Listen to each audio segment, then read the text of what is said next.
All right, it's Trev again. You all know that I come here every morning with my Bible reading. Now we have been not been able to come to the reading for the last 2 days, but today we are here. We are going to be continuing with the reading of the book of Ezra. Now, the last time we read Ezra, we were reading about Nehemiah and Nehemiah having come back to Jerusalem when King Artaxerxes was ruler of Persia. Well, at this point that we are reading, it's King Cyrus that is the king in Persia. And we read chapters 1 and 2 a couple of days ago. And those two chapters were basically showing us the genealogy of the children of Israel who had come back from Babylon after having been taken into captivity by King Nebuchadnezzar. So it was a lot of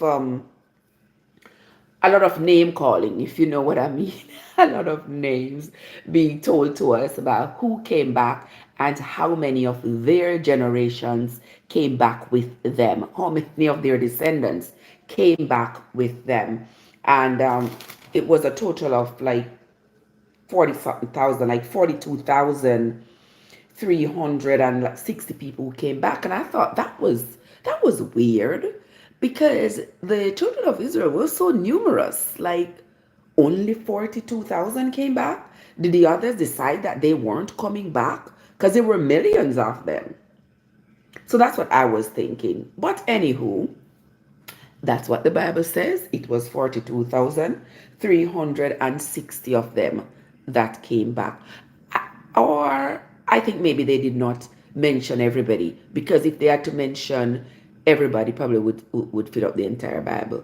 But now we know why some of the Bible is omitted for sure, because all the information of all these generations and all that happened to them could never be chronicled in one single book. And a lot of it is repetitive. Other people give their accounts.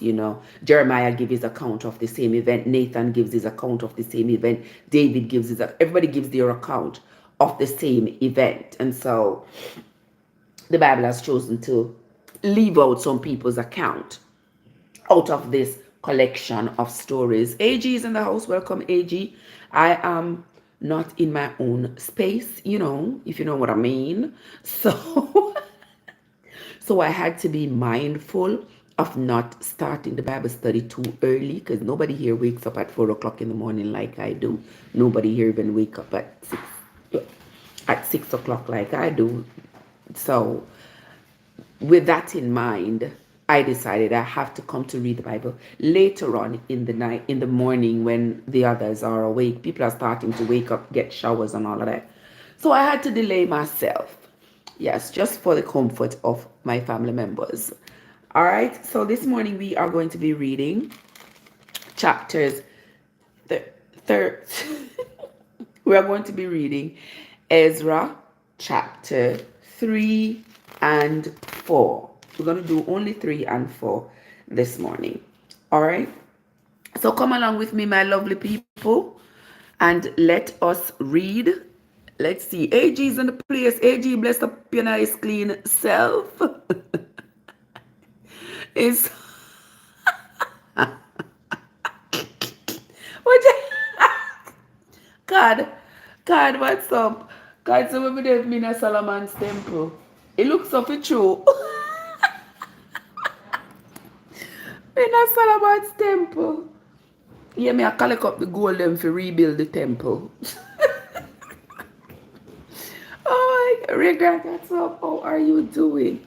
When you hear the shuffling and stuff start around me, because my family, you're not gonna start hear them mouth and all these things. And I was trying to make sure I read before before they all get up. But anyway, we are going to be doing what we do when we do. All right, Grant? How can we sing the Lord's? How can we sing the Lord song in a strange land? Is that what you want to hear, Grant? All right, you got it. Welcome into the live, guys. Don't forget to hit that like button and share out the stream. Invite your friends and your friends to come on over and come get some blessings in the morning here. You know what they call it?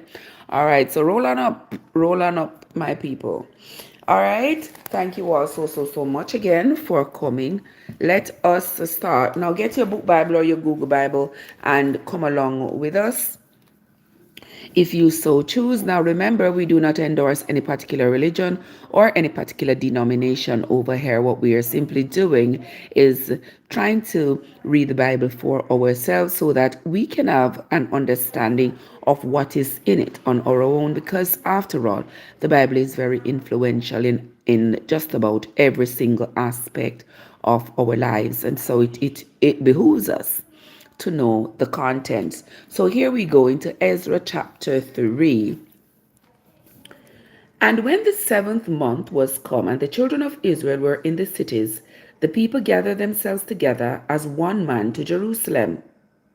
Then stood up Jeshua, the son of Zadok, and his brethren the priests, and Zerubbabel the son of Shealtiel, and his brethren, and built the altar of the God of Israel to offer burnt offerings thereon, as it is written in the law of Moses, the man of God. So here we see them starting again to rebuild the house of God. Now you know that this house has been brutalized and raped and plundered over the years. As soon as one king come and build it up, then somebody else comes and tears it down. And this is how it's been going for years. So now here comes Jeshua, not Joshua, no, Jeshua. There comes Jeshua, the son of Jozadak. And he and his brethren are rebuilding the temple. Now we're going to continue reading, because we know, as it is, there's always an opposition, because wherever good is, evil always tries to invade. Let us continue. Verse 3. And they set the altar upon his bases, for fear was upon them because of the people of those countries. And they offered burnt offerings thereon unto the Lord, even burnt offerings morning and evening. They kept also the feast of tabernacles, as it is written, and offered the daily burnt offerings by number, according to the custom, as the duty of every day required. So here they are. They have gone back to doing things that Moses had instructed them to do, because you all remember when we read about Moses back in Genesis, Exodus, Leviticus. Good morning, Sister Simone. How you doing, darling? All right. You don't eat the flan. Okay, guys. All right. So y'all remember back when we read Genesis, Exodus, in how Moses, per Moses' law, the people were always offering sacrifices morning and evening. There were burnt offerings, peace offerings, just about offerings for everything. But over the years, this custom, the people had gone away from that custom. They weren't doing that anymore. And so here we have Zerubbabel, Jeshua, and the others are trying to revive these customs from the time of Moses, because they say it is their duty. That is what is required of them. That is their religious expectation. And so they are trying to go back to the ways of their fathers. Jojo is in the house. Bless up yourself, Jojo. How are you doing, my love? Verse 5. And afterwards offered the continual burnt offering, both of the new moons and of all the set feasts of the Lord that were consecrated, and of everyone that willingly offered a free will offering unto the Lord. Now remember, y'all keep in mind that free will offering. There was never ever any compulsory for you to give an offering, except you're going to give your peace offering, your burnt offering, your offering for your forgiveness, all those things. But other than that, You give by free will. It says your free will offering unto the Lord. Verse 6. From the first day of the 7th month began they to offer burnt offerings unto the Lord, but the foundation of the temple of the Lord was not yet laid. They gave money also unto the masons, and to the carpenters, and meat, and drink, and oil unto them of Zidon, and to them of Tyre, to bring cedar trees from Lebanon to the sea of Joppa, according to the grant that they had of Cyrus, king of Persia. Now remember, to they needed all these materials to rebuild the tabernacle, and so the people were giving what they could to hold on, guys.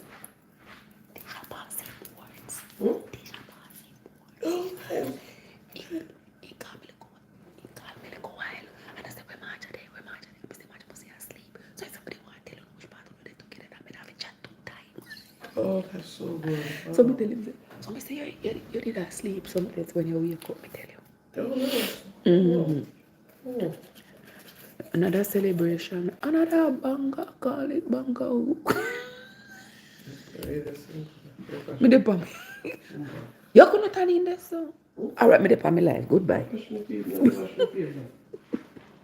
Oh, sorry about that, guys. Oh my gosh! All right, let us continue. What kind of wizard where everybody can eat?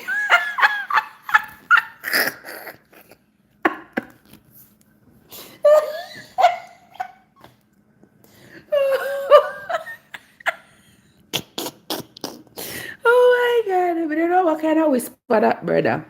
Whispering out loud. But anywho, let us continue. So these people, they were bringing everything, they were contributing everything that was needed to rebuild the temple, and not only were they doing just contributing what they had, but their monetary contributions were being used to they had to pay the people who were going to bring in material like the cedar trees and the fir and whatever else they were going to need from other places, because somebody had to go source it, somebody had to cut it, somebody had to organize how it was going to be brought from Syria, from Lebanon to Damascus. I remember we read in the Bible earlier where they said that Lebanon had the best cedar trees, and that was why David had gotten so much cedar trees and fir trees from Lebanon to Jerusalem to build the temple. All right, so that's what they were using all that money to do back then. Now we are on to verse 8. Now, in the 2nd year of their coming into the house of God at Jerusalem, in the 2nd month, began Zerubbabel the son of Shealtiel, and Jeshua the son of Jozadak, and the remnant of their brethren, the priests and the Levites, and all they that were come out of the captivity unto Jerusalem, and appointed the Levites from 20 years old and upwards to set forward the work of the house of the Lord. So here we see the Levites were the ones who were appointed to start the work on the rebuilding of the house of the Lord in Jerusalem. Verse 9. Then stood Jeshua with his sons and his brethren, Kadmiel and his sons, the sons of Judah, together, to set forward the workmen in the house of God, the sons of Enadad, with their sons and their brethren, the Levites. Verse 10. And when the builders laid the foundation of the temple of the Lord, they set the priests into their apparel with trumpets, and the Levites, the sons of Asaph, with cymbals, to praise the Lord after the ordinance of David, king of Israel. And they sang together by course, endureth forever towards Israel. And when they praised the Lord, because the foundation of the house of the Lord was laid. But many of the priests and Levites and chief of the fathers, who were ancient men that had seen the first house when the foundation of this house was laid before their eyes, wept with a loud voice, and many shouted aloud for joy. So here, I can just jubilation. So the older people who were alive when the first house of God was built, they can imagine the grief that they felt when it was destroyed. And now to see it being rebuilt in their lifetime, can you imagine the jubilation? It's like experiencing something great twice in a lifetime. And that's what I believe these men were feeling. Why it says the old men, they call them, they were ancient men. Wow. The Bible is something else. They call them ancient men. That means those were the older folks. They celebrated when they saw the foundation of this new house being built. Verse 13, and this is the last verse of chapter 3. So that the people could not discern the noise of the shout of joy from the noise of the weeping of the people. For the people shouted with a loud shout, and the noise was heard afar off. Okay, everybody round and about could hear the noise, could hear the jubilation, the celebration, like somebody just won a political election. When people win election, how them jubilant and how them celebrate and make a whole heap of noise and something. So I guess that's what that was. Let us move on, guys. We're coming to the live. Thank you all so much for coming. I sincerely appreciate you all. Don't forget to hit that like button once you come into this stream. Do not forget to hit that like button. Okay. All right. Let us move on to chapter 4. Follow along with me in your book Bible or your Google Bible, guys, as we read the book of Ezra. Ezra chapter 4. Now, when the adversaries of Judah, that means the people who are their enemies, the king of Syria or the other kings around.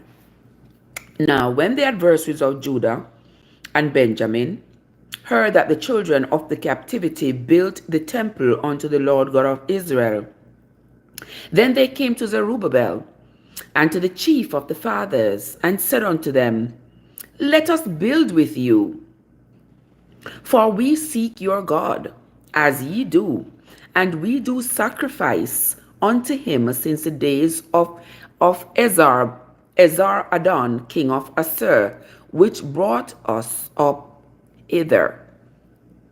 But Zerubbabel and Jeshua and the rest of the chief of the fathers of Israel said unto them, He have nothing to do with us to build a house unto our God, but we ourselves together will build unto the Lord God of Israel, as King Cyrus the king of Persia hath commanded us. So you all remember when we read before, the amazing M&G is here. Love you, my love. The amazing M&G is here. Good morning, my love. M&G, you're supposed to hear my message. Let me send one message this morning. Christine is here. Christine, bless up yourself. Good morning, guys. Don't forget to hit the like button once you come into the live.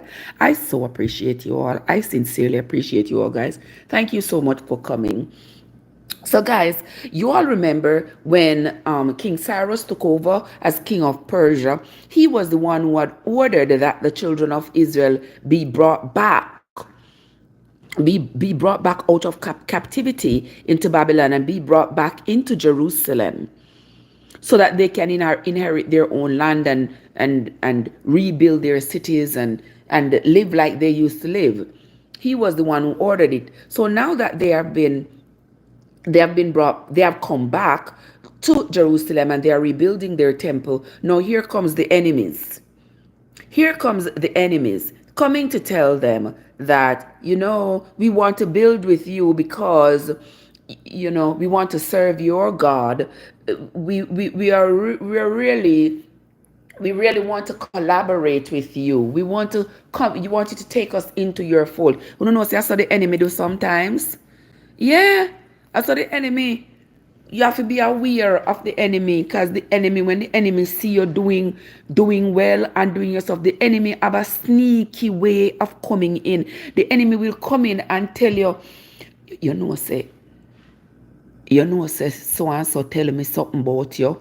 The enemy I come now, I try to be your friend. I come in, come bring news, come say something about you. And if you are not wise, you will start to believe that this enemy, this has to be a good person. This person has to be on my side, because look, they're coming to give me news. They're coming to tell me, good morning, my love, how are you doing? They're coming to tell me what is happening, what somebody else said about me, and you will be deceived. The enemy not coming to tell you something that somebody else says because they love you or they are on your side. They're coming to come tell you something because, number one, they want to carry mischief. Number two, they not like to see you at peace. Number three, they want to make you new enemies. They're coming to deceive you. Yes, they're coming to deceive you. They're coming come creep up on you and pretend that they are your friend. Be aware of them. Is a bring off a bone, is a carry off one. Exactly, God. Exactly. But the enemy is very conniving. You understand? They know if you wiggle them way into your life. They know if you wiggle them way in. And oftentimes they wiggle them way in with news. Then they see you and somebody living so good, with no problem. Them jealous, they envious, then come tell us that this somebody say XYZ about you. And if you are not smart enough to say, you know something, if you tell me say God say something, me not forgot call her. I said then how did what did happen? I did what kind of misunderstanding that and make you say that? Because say the people them who carry the news never come the same way. Because me and you cannot talk right now, and in a friendly gesture, you could have said something like, me not bother with Trevor and our big nose. You understand? In my presence. And we fine with it, nothing happen.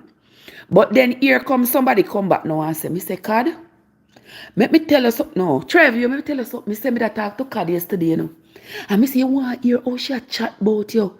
She said, me Trev go about her business, her nose big like. Make she go from here. You know, hear how that sound different. You understand? That sound kind of vile, not true? So I saw the enemy, I go fix up the story. And maybe all Cad say, me know somebody that talk to Trevor yesterday, me tell you if you go with him big nose self that the foolishness when did I say, or something like that. And the enemy fix it up. Fix it up the way that they want to fix it up so that they can get the maximum reaction that they want to get. And then them run come carry come news come gear. When them run carry the news come gear, if you just forward them back. Forward them right back. They don't carry no news and no carry go bring come. For come make enemy fear. You understand me? Be discerning and find your own enemy them for yourself. Alright. I don't know why me use Cad and my big nose in the example, but Cad I got tell me enough to call in name. Miss, I tell you, Christine, yes, that's what they will do. So you have to be careful when you see them come with a little whisper. Anything they can't talk it out loud. Them have to whisper it. Say after times they up to no good. Up to no good. So we got to pay attention to them. Serve you on a platter with it. Oh yes, serve the poison to you on a golden platter. And you think it is something good. The time you don't know, say them are your enemy. And not the person. Because let me tell you something. You must be able to discern your friend. You understand? And over the last few years, me learned that firsthand to discern my friends and discern how I interact with people. Because just by the way people treat you, it tell you how they feel about you. By the way they treat you. So if you have somebody a treat you nasty, but you say, oh, but me love him. Oh, but him love me. Oh, she love me. Or whatever. You have to be discerning and pay attention. You understand? And it could have be your family, it could have be your friends. Southern people say not all skin folks or kin folks, like I saw. So yeah, you understand? You have to understand, say, even if it is your relative, your relatives will do that to you too. Friends, family, relatives will do it. But you are the one who have to be discerning. You don't have to be so happy and jump if you grab news from people. Have to run go make enemy. Because me tell you say, card say sitting, you go run go say, well, Trevi tell me this and this, and you did say this, and you did do this, and cause contention. You understand? Now, the platter is the distraction from the poison. Exactly, card. Have a great day, Sister M and G. You be safe now, my love. All right, nobody keep on going in a bush. You hear me tell you, say, Mr. Crocodile, they are Jamaica, they walk man to man. You might know you they go in a bush there. All right? All right, we will talk later, my dear sister. All right, guys, so let us continue with the reading. Now, here the enemies have come. Lord, me needs them wake up. You know, hear them? No, the enemies of Judah have come up to Judah now, and here they are telling Zerubbabel that they are going to be their friends and they want to help them to build a house. I build them one build it so it can't tear down, you know. Yeah. Missy dog nearly bite you up. Missy I said dog nearly bite you up, and that's why you have to be careful. Listen up, man, you know, if we wake up out on the bed, me now read me Bible 4 o'clock because I know that I sleep. So, wait, no, me dey on me live. In the name of Jesus, me dey on me live. So me I say, Missy dog nearly bite you up. No, Missy. No, me I tell you, say, no, fi make crocodile bite you up. All right. Make we continue now. Let us continue. Verse 4. Then the people of the land weakened the hands of the people of Judah and troubled them in building, and hired counselors against them to frustrate their purpose all the days of Cyrus, king of Persia, even until the reign of Darius, king of Persia. Verse 6. And in the reign of Ahasuerus, in the beginning of his reign, wrote the inhabitants of Judah and Jerusalem. Wanna see how the enemy sneak in? All right. Verse 7. And in the days of Artaxerxes. Now remember, we read about Artaxerxes when we read the book on this foundation. And from reading that book, we came back to reading Ezra and Nehemiah, because both those books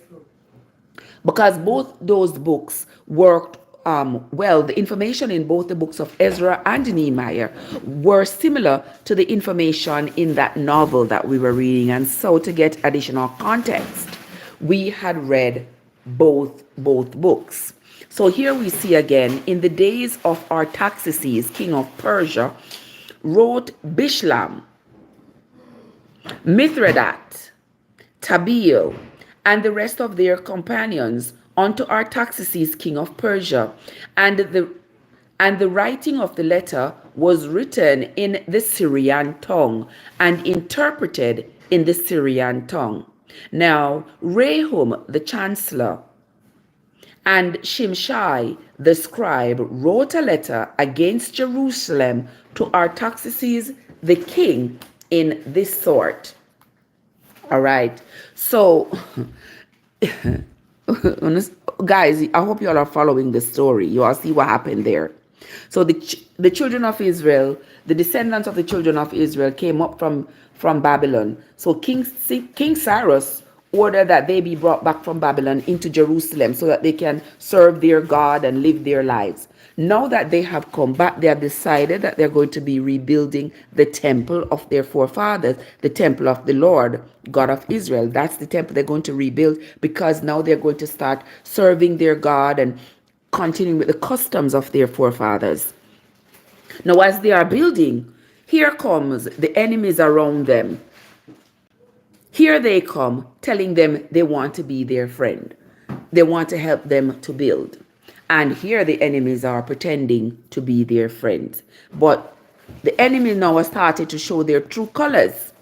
Because now they are writing letters to the king of Persia. Because now, remember now you know, nobody from David's descendants is ruling Judah anymore. There's basically no Judah anymore. The place is there, the people, but there are no customs anymore. Everything is broken down. Everything is dissolved. There is no descendants of David that's a ruler anymore. Now, their king is now in Persia. The person who is ruling over Judah is now in Persia. So that is where they are now getting all their instructions from.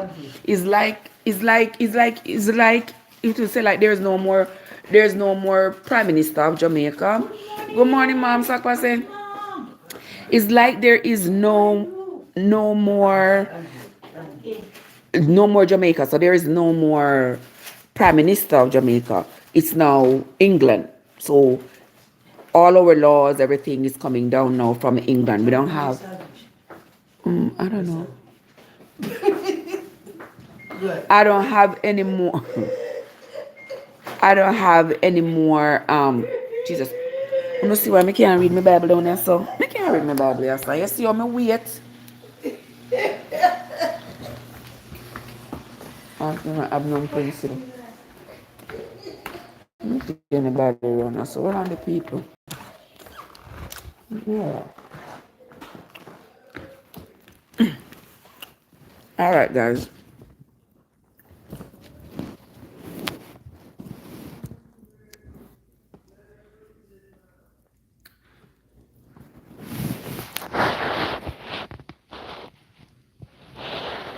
All right, guys. So let us continue. So now now these children of Israel, they don't have any of their own ruler. They are now being ruled, a distant ruler over there in Persia. So King Cyrus of Persia, he was sympathetic towards them.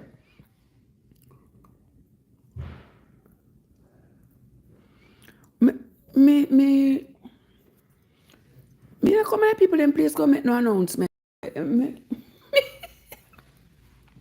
And me have to do is find myself another place. Me want open the door because me want the alarm to go off and me don't know the code, or else me go slow down my car and read it. But anyway, we got to go on. So when you're there people place, you conduct yourself accordingly. I wouldn't have gotten up 4 o'clock this morning and read the Bible. Because when me look, everybody's still asleep. 5 o'clock, everybody's 6 o'clock, everybody's still asleep. 7 o'clock, everybody is asleep. 8 o'clock, them a stir 1.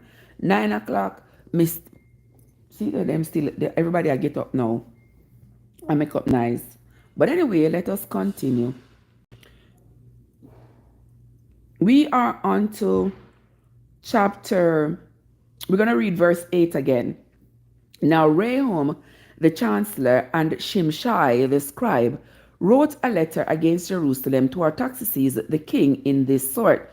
So here, Rehum and Shimshai, they are writing to Artaxerxes to tell stories about the people who are rebuilding Jerusalem. So here it's like a fight between Zerubbabel and his crew and Shimshai and them and Rehum and their crew. So this antagonism keeps going back and forth, but they are everybody has to send their complaints all the way to Persia, to the king of Persia. And then the king of Persia will pass down the judgment as to what to do, what they should do about it, to either cause war or to cause peace. But the king of Persia is now making the decisions for Jerusalem.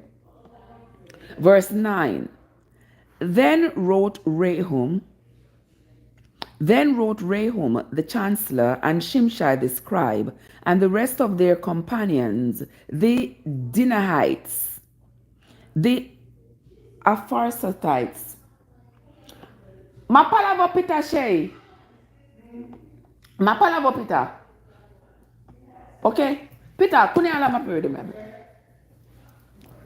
Okay. Alright guys, so let us continue.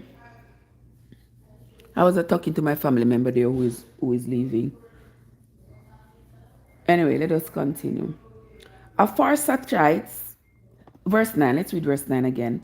Then wrote Rehum the chancellor and Shimshai the scribe and the rest of their companions, the Dinites, the Apharsathites, the Tarpelites, the Arphasites, the Archevites, the Babylonians, the Susanchites, the Dehavites, and the Helamites, and the rest of the nations whom the great and noble Asnapar brought over and set in the cities of Samaria, and the rest that are outside of the river, and at such a time. Verse 11. This is the copy of the letter that they sent unto him, even unto Artaxerxes the king. So this is the letter that they sent to the king about Jerusalem. Thy servants, the men on this side of the river, and at such a time, be it known unto the king that the Jews which come up from thee to us are come unto Jerusalem, building the rebellious and the bad city, and have set up the walls thereof, and joined the foundation. You hear a complaint, them a complain to the king, And I say, you see, these Jews were Cyrus bring up, Cyrus ordered them brought up back from Babylon. See what to do? Be it known now unto the king that if this city be rebuilt and the walls set up again, then will they not pay toll, tribute, and custom, and so thou shalt endamage the revenue of the king. So you hear what their complaint is to the king. You hear what is their complaints. You know that at this time, all of the taxes for the area is being sent. All of the taxes is being sent to Persia. That's where the headquarters is for everything now. So here these enemies are complaining. They're writing a letter sending of Persia to say, listen, these Jews are coming up here. They are rebuilding this temple. They are rebuilding the walls around Jerusalem. And that means that they are not going to be contributing to your coffers anymore. They are going to be collecting their own money and running their own city and doing their own thing. They're going to have a city within a city or a country within a country. So you cannot let them do that. That is their petty complaint. All right? Let us continue. Verse 14. Now, because we have maintenance from the king's palace, and it is not meet for us to see the king's dishonor, therefore have we sent and certified the king. Yes, so there, you see how them ingratiate the king, saying, yeah, you see how them ingratiate the king, saying, you see, when they come here, come build now, their money is going to stay here. It's not going to come over there to you. So you are be the one to lose. So we are telling you, as the enemy love come, and say, them a tell your story in a year benefit. That time poor you know say themselves, them a try for benefit. Thought them a send your story. Them a tell your story to benefit you. That's not their plan. Verse 15. Let's read verse 14 again. Now because we have maintenance from the king's palace, and it was not meet to us for us to see the king's dishonor, therefore have we sent and certified the king, that search may be made in the book of the records of thy fathers. So shalt thou find the book of the records, and know that this city is a rebellious city and hurtful. You hear that? And hurtful unto kings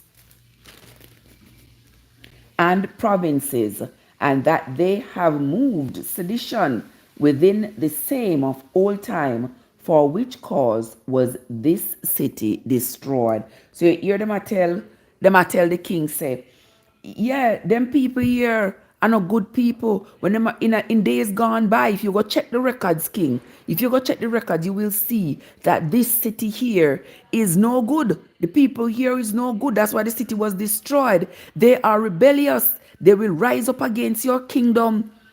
They will commit serious acts. They will rise up against your kingdom, just like how January 6th. They will, they will rise up against your kingdom. Watch these people. You have to be careful of them. And that is why their city was destroyed in the first place. You see how them twist the story? You see them twist the story? All right. You do with enemies so much that you know them very well. Mr. God, I tell you, sister. I tell you.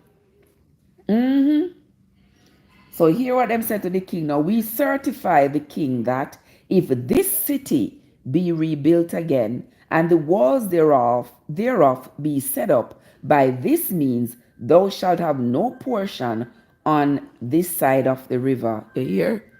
See, they are telling the king that on this side of the river, anyhow you make them people build up again, you shall never ever be able to rule over here. So again, cause number one, them breed up like a mosquito, them a go have one whole heap of pitney, and the whole heap of pitney them a go grow up and be powerful. The more people power they have, the more power them have, that's going to mean that they are going to be better able to take over this whole region. You will get no taxes from over this side of the town. They are rebellious people. They will try to overthrow you. Yeah, you see it. That is how the enemy operates. Let us continue. So here, these are the enemies of Judah who are telling all of this. Artaxerxes, the king of Persia. Verse 17. Then sent the king an answer unto Rehum the chancellor, and to Shimshai the scribe, and to the rest of their companions. Shay! Hold on, the guys.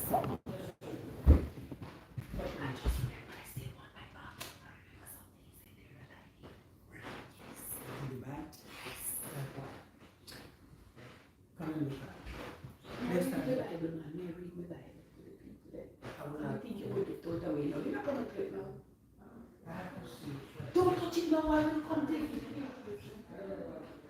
Don't touch it yet. Don't touch it yet. I will check it when I finish. Okay, okay. I will check it. Beautiful. Beautiful.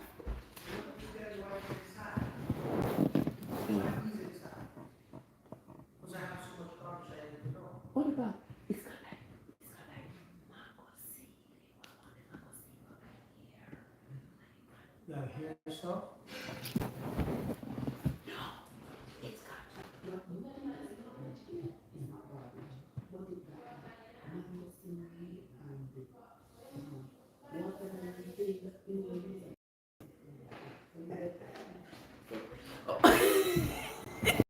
Okay, guys, I am back.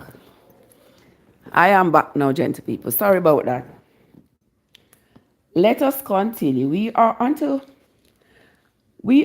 to chapter 4 of the book of Ezra. For those of you who are following in your book Bible or your Google Bible, we are on to Ezra chapter 4 and verse 17.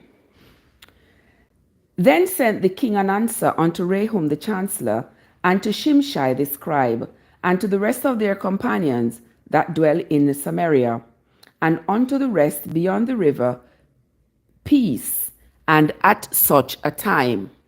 All right, now we're going to listen to whatever the King Artaxerxes is going to tell these people who are such enemies of Jerusalem. It is unbelievable. Verse 18 says, the letter which ye sent unto us hath been plainly read before me. And I commanded And search hath been made, and it is found that this city of hath made insurrection against kings, and that rebellion and sedition have been made therein. There have been mighty kings also over Jerusalem, which have ruled over all countries beyond the river, and toll, tribute, and custom was paid unto them. All right. So you hear the king sending back to tell these people, the kings of Samaria and the surrounding cities, that listen, thank you for sending me this letter. I have done my research and I understand your concerns. I know that this city of Jerusalem, back in the old days, they had committed sedition. They ruled over all the countries around, and they committed lots of atrocities, meaning that they counted all the other kingdoms that were around and took them over. And we know that that is true. Because remember, back in the days of David was going around and creating wars in the name of the Lord, and he was conquering all these other kingdoms round about him. And that made him and that made him into a stronger king, because he was ruling over all these kingdoms. And then when his son Solomon came in, Solomon was also a very powerful king, because remember, Solomon ruled over all those kingdoms in the entire region. So it is true, whenever there was a kingdom that established outside of Jerusalem, Solomon and his men would ensure that that kingdom don't exist anymore, because he didn't want to have any competition. Fair enough. And he was loved by the people, so the people were always happy to help him to destroy the other kingdoms. So he was the ruler. All the taxes, all the tolls, everything came into Jerusalem, because that was the headquarters of the government of the region at that time. But over the years, with the elders passing and the younger people taking over and taking on all these new ideas, they sell out them birthright for little and nothing. The kingdom just got dismantled, and the enemies rose up against them. And since they weren't serving their God, they were serving Baalim. So hey, Baalim can't do nothing for you. Balaam can't do anything for them. So over the years, the kingdom was just dismantled. You see, at this point that we are reading, you notice that there is no kingdom in Jerusalem anymore. There is no descendant of David anymore to say, oh, and his father and this person slept with his fathers, and his son so and so reigned in his stead. You all notice that that is obsolete right now, right? I just want to make sure that you all notice that. It's done. There's no kingdom in Jerusalem no more. It's done. Let me see what Kyle said. Kyle said, well, as far as I see it, David acquired the kingdom by bloodshed, and his son Solomon ruled over them. Exactly. David conquered every kingdom around him to ensure that Jerusalem, whoever was ruling Jerusalem was the headquarters. Jerusalem was the Washington, D.C. Inside of Jerusalem was where the White House is. All the taxes come through there. Everything have to come there to the king. All right. So now all the enemies around in Assyria, Damascus, everywhere are sending to King Artaxerxes. He said, listen, not just these people. If these people ever be allowed to rebuild this house of the Lord and to reestablish this city, they are going to control everything and everybody over on this side of the river. Toll, every money everybody pays is going to go to them, because this is what they are used to doing. This is what they are used to doing. So don't trust them. So this is what the king said. The king said, I've read everything that you all have told me. But let's see what the king is going to do about it. Verse 20. There have been mighty kings also over Jerusalem, which have ruled over all countries beyond the river, and toll, tribute, and custom was paid unto them. Verse 21. Give he now commandment to cause these men to cease, and that the city be not rebuilt, until another commandment shall be given from me. So you hear them, I direct the king what I'm supposed to say now.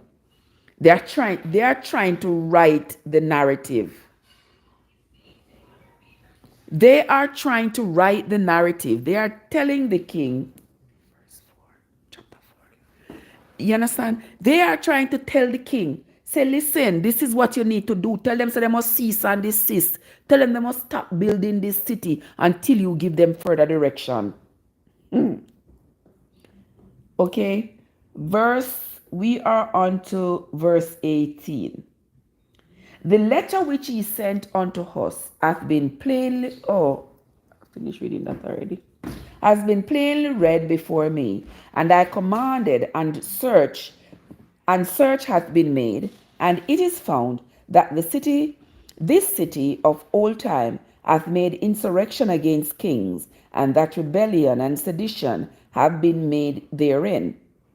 There have been mighty kings also over Jerusalem, which have ruled over all countries beyond the river, and toll, tribute, and custom was paid unto them.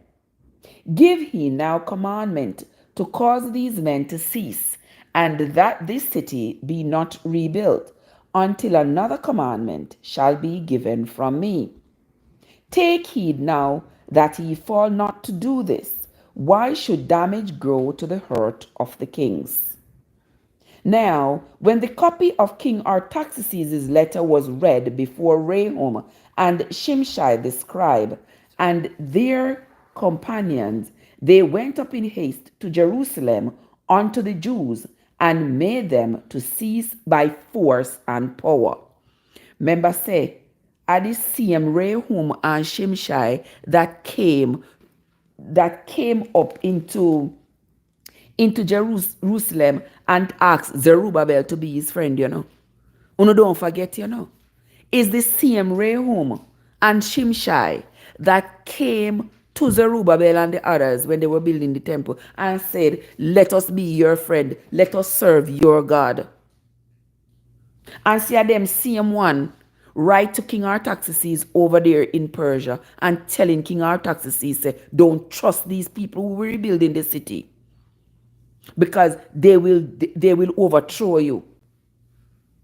And now when King Artaxerxes sent back the letter to them down there in Samaria, now them mighty and powerful, they are going up now to Jerusalem to go stop Zerubbabel from rebuilding the temple of the Lord, from rebuilding Jerusalem. Yes, because now they have all this authority, because they have a letter from the king of Persia directing Zerubbabel and the others to not rebuild the temple. So they want to show Zerubbabel and them that, listen, we have the backing of the king. The king has sent us this letter.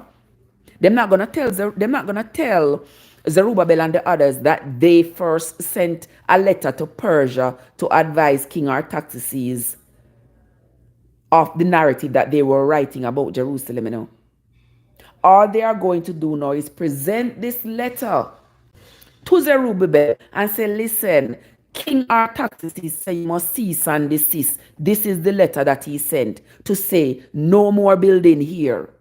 You cannot continue this rebuilding. All right, me telling you, that's how the enemy work. All right, you can't come and ask somebody to be their friend, and then when them take you in a them bosom, you turn around, and behind their back, you are sending news, making up stories, carrying news, so that they can be destroyed. And then you turn and you smile at them face, because the destruction isn't going to come from you. It is from the person who you carry the news to. And the poor victim don't realize, like God said, that they are being served poison on a golden platter. All right? So this is what is happening right here. Verse 23. Now when the copy of King Artaxerxes' letter was read before Rehum and Shimshai the scribe and their companions, They went up in haste to Jerusalem unto the Jews, and made them to cease by force and power. Okay? Now we are on to verse 24, and this is going to be the last verse for today's reading. Verse 24 says, Then ceased the work of the house of God, which is in Jerusalem. So it ceased unto the second year of the reign of Darius, king of Persia. All right. Now here ends the reading of this morning's Bible study. We have just finished reading the book of Ezra, chapters 3 and 4. For those of you who are following the Bible, be sure to make notes, because on Thursday, when we have Swords in Hand, Bible trivia, this is where our questions are going to be coming from the Chronicles and Ezra. All right, guys. Once again, I want to say thanks to everybody who came into the live. Cad and AG. I think Joseph was here as well. Sister Christine, bless up yourself. M&G. How are you doing, M&G? Good to see you, my love, as always. Who else was here? There are some silent listeners here as well. I could see several people in the chat. I think Grant was here as well. Yeah, I think Grant was here as well. Bless up yourself, Grant. And everybody else who had come into the live. If you didn't say anything, I sincerely appreciate you coming, spending your time in the live. I appreciate you very, very, very much. Thank you so much for coming. If you have not yet hit that subscribe button, now is a great time to do so. And don't forget to turn on your notification bell so that whenever I upload a video, you'll be first to get notified. Now, guys, when we come back tomorrow, we will be reading from Ezra chapters 5,